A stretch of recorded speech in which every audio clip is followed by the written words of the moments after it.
Question 3.14. A stone tied to the end of a string 80 centimeter long is whirled in a horizontal circle with a constant speed. If the stone makes 40 revolutions in 25 seconds, what is the magnitude and direction of acceleration of the stone? तो यहाँ पे बताया जा रहा है stone is tied to the end of a string. तो ये कोई एक स्ट्रिंग है, ठीक है। इसके एक एंड पे जो है एक स्टोन को बांध दिया गया है और स्ट्रिंग की जो लेंथ दे रखी है वो 80 सेंटीमीटर दे रखी है, ठीक है। अच्छा, अब उसको क्या किया जाए, घुमाया जा रहा है, ठीक है। सर्कुलर मोशन कराया जा रहा है इस तरीके से, उसको बांध के इस तरीके से घुमाते हैं। कई तरीके के गेम होते हैं, तो उसको इस तरीके से सर्कुलर मोशन में घुमाया जा रहा है, ठीक है। क्लॉकवाइज और anti clockwise, any how, in a horizontal circle, ठीक है। हॉरिजॉन्टल सर्किल में इस तरीके से घुमाया जा रहा है विद कांस्टेंट स्पीड। ये इंपॉर्टेंट बात है, जब किसी भी बॉल को या किसी कुछ भी मतलब स्ट्रिंग में हम टाइट करके किसी भी ऑब्जेक्ट को घुमाते हैं, कांस्टेंट स्पीड रखते हैं, तो वो यूनिफॉर्म सर्कुलर मोशन करता है। मतलब एक सेम पाथ पे वो बॉल है, वो स्टोन है, कॉन्टिन्यूसली मूव करता रहता है एक सर्कुलर पाथ में। इसको क्या बोलते हैं, यूनिफॉर्म सर्कुलर मोशन। और जब यूनिफॉर्म सर्कुलर मोशन होता है तो आगे जो दे रखा है, if the stone makes 40 revolution in 25 second, यानी कि 25 सेकेंड में वो 14 टाइम इस तरीके से पूरा कॉन्टिन्यूसली यहाँ से स्टार्ट कर रहा है, फिर यहाँ पे, फिर यहाँ पे, फिर यहाँ पे 25 सेकेंड में 14 टाइम घूम चुका है।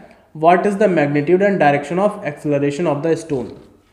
तो यही बता रहा था मैं, जब यूनिफॉर्म सर्कुलर मोशन होता है तब जो एक्सेलरेशन लगता है स्टोन पे, ठीक है, वो सेंट्रीपिटल एक्सेलरेशन होता है और वो जो है इस तरीके से toward the centre along the radius लगता है, ठीक है। यानी कि जो जैसे कि ये स्टोन अगर यहाँ पे होगा तो वो इसकी वेलोसिटी जो होगी वो इस तरीके से होगी। हालांकि वो मूव इसी में कराएगा, क्यों, क्योंकि वो बंधा हुआ है स्ट्रिंग से बंधा है, तो स्ट्रिंग अंदर की तरफ खींच रही है, अंदर की तरफ फोर्स लग रहा है, तो वो उधर वेलोसिटी में नहीं जाएगा, बट डायरेक्शन उसकी बाहर की तरफ ही रहती है कॉन्टिन्यूसली।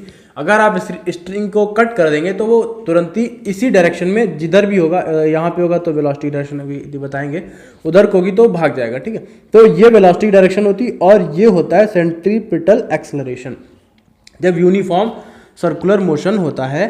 और ये जो सेंट्रीपिटल एक्सेलरेशन होता है, ये होता क्यों है भाई, जब आप कहेंगे स्पीड तो कांस्टेंट है तो वो एक्सेलरेशन क्यों हुआ। जब v कांस्टेंट होता है तब a जो होता है एक्सेलरेशन वो 0 होता है, ठीक है। बट ये सेंट्रीपिटल एक्सेलरेशन है, ये आ क्यों रहा है, क्योंकि एट एवरी पॉइंट जो है इसकी जो, जैसे यहाँ पे वेलोसिटी यहाँ पे होगी, वेलोसिटी की डायरेक्शन चेंज हो रही है। यहाँ पे पहुँचेंगे तो ये वेलोसिटी की डायरेक्शन इधर हो जाएगी, अभी वेलोसिटी कहाँ थी, इधर, अब यहाँ पे हो गई। फिर अगर इस पॉइंट पे पहुँचेंगे तो वेलोसिटी की डायरेक्शन ये हो जाएगी, फिर अगर इस पॉइंट पे पहुँचेंगे तो वेलोसिटी की डायरेक्शन ये हो जाएगी। मतलब एट एवरी पॉइंट कहीं पे भी यहाँ वेलोसिटी की डायरेक्शन चेंज होती जा रही है। जैसे यहाँ पे वेलोसिटी इस तरफ थी, अब वेलोसिटी इस तरफ है, वेलोसिटी एकदम 180 डिग्री डायरेक्शन चेंज हो गई। तो ये एक्सेलरेशन होता है because of change of direction of velocity, ठीक है। वेलोसिटी में कॉन्टिन्यूसली वेलोसिटी की डायरेक्शन में चेंज हो रहा है, उसके मैग्नीट्यूड में कोई चेंज नहीं हो रहा, ठीक है। मैग्नीट्यूड तो कांस्टेंट है बट डायरेक्शन चेंज हो रही है, इसीलिए एक्सेलरेशन आएगा। इसको सेंट्रीपिटल एक्सेलरेशन बोलते हैं। ये जो सेंट्रीपिटल एक्सेलरेशन होता है ये टुवर्ड द सेंटर होता है, सेंटर की तरफ रहता है। जैसे यहाँ पे अगर स्टोन यहाँ पे है तो जो हमारा एक्सेलरेशन होगा इस तरीके से होगा, अगर स्टोन यहाँ पे है तो एक्सेलरेशन इस तरीके से होगा, अगर स्टोन यहाँ पे पहुँच गया है तो एक्सेलरेशन अंदर की तरफ इस तरीके से लगेगा अलॉन्ग द रेडियस, ठीक है। यहाँ पे पहुँच जाएगा तो यहाँ पे लग जाएगा अलॉन्ग द रेडियस अंदर की तरफ। सो इसको बोलते हैं सेंट्रीपिटल एक्सेलरेशन।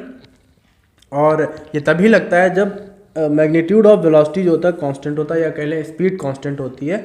हमें यही जो सेंट्रीपिटल एक्सेलरेशन है इसी का मैग्नीट्यूड और डायरेक्शन कैलकुलेट करनी है। हालांकि डायरेक्शन तो पता ही चल गई, toward the centre along the radius. Magnitude कैसे कैलकुलेट करेंगे, देखिए सर्कुलर मोशन में जो सेंट्रीपिटल एक्सेलरेशन निकालने के दो फॉर्मूले होते हैं।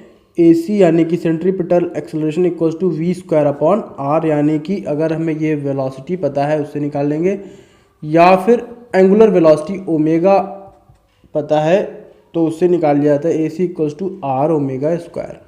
आर रेडियस होती है और ये वेलोसिटी होती है ओमेगा एंगुलर वेलोसिटी होती है। एंगुलर वेलोसिटी ओमेगा के थ्रू ही हम इसको सॉल्व करेंगे। पहले जो दे रखा है उसको लिख लेते हैं। तो रेडियस का लेंथ दे रखी, तो वो सर्कुलर मोशन में उसकी रेडियस ही हो जाएगी। सो वो दे रखी है 80 सेंटीमीटर यानी कि 0.8 मीटर। फिर दे रखे हैं stone makes 40 revolution in 25 second. ठीक है, डायरेक्टली लिख लें, आगे सॉल्व करेंगे। स्टोन मेक्स 14 ठीक है 14 रेवोल्यूशन इन 25 सेकेंड। यहाँ से हम ओमेगा कैलकुलेट करेंगे। पहले तो देखिए 14 रेवोल्यूशन हुए हैं 25 सेकेंड में, तो एक रेवोल्यूशन में कितना टाइम लगेगा, इसको बोलते हैं टाइम पीरियड। ठीक है, टाइम पीरियड ऑफ रेवोल्यूशन जो होगा वो होता है कि 1 रेवोल्यूशन में कितना टाइम लगा है। तो 14 रेवोल्यूशंस में 25 सेकेंड लगे हैं, तो 1 रेवोल्यूशन में लगेगा 25/14 सेकेंड। ठीक है, इन 1 रेवोल्यूशन, ये हो जाएगा टाइम पीरियड। अब एंगुलर ओमेगा जो होता है वो होता है एंगुलर वेलोसिटी।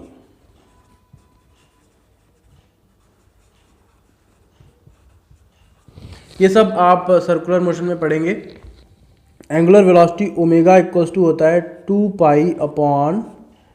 देखिए 2π तो पूरा एक सर्कुलर मोशन जो होता है वो 360 डिग्री का होता है, उसी को 2π बोलते हैं। और अपॉन टी मतलब एक पूरा 360 डिग्री घूमने में जो time distance upon time, sorry displacement upon time, उसी को कह देंगे एंगुलर वेलोसिटी। एक पूरा जो सर्कल घूमा है वो 2π हो जाएगा। ठीक है, और अपॉन टाइम तो डिस्प्लेसमेंट अपॉन टाइम, वही लिखा हुआ है। अब ओमेगा को सॉल्व करेंगे।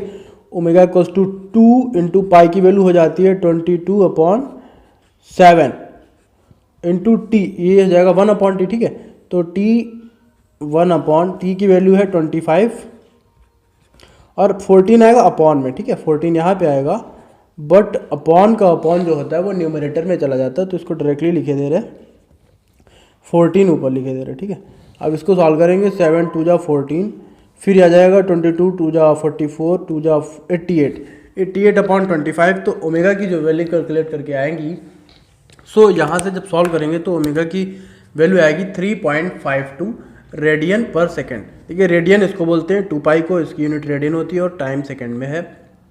सो ये हमारी आ गई एंगुलर वेलोसिटी ओमेगा 3.52 रेडियन पर सेकेंड।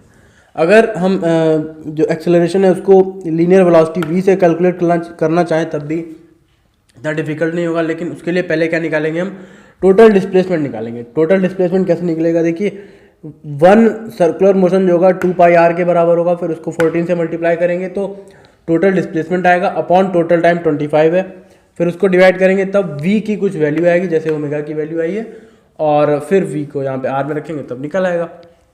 सो वैसे भी कर सकते हैं, बट आई थिंक ये थोड़ा इजी है अगर ओमेगा वगैरह आता है निकालना। अब फर्दर हमें निकालना है सेंट्रीपिटल एक्सेलरेशन।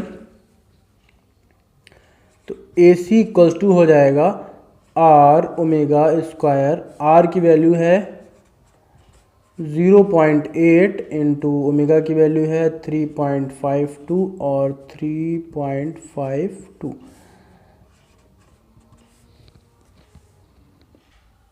तो ये सारा सॉल्व होके आएगा 9.9 और इसकी यूनिट हो जाएगी एक्सेलरेशन की मीटर पर सेकेंड स्क्वायर। सो 9.9 ये मीटर में, सेकेंड में 9.9 मीटर पर सेकेंड स्क्वायर, और इसकी डायरेक्शन क्या लिख देंगे, toward the centre along the radius. ठीक है,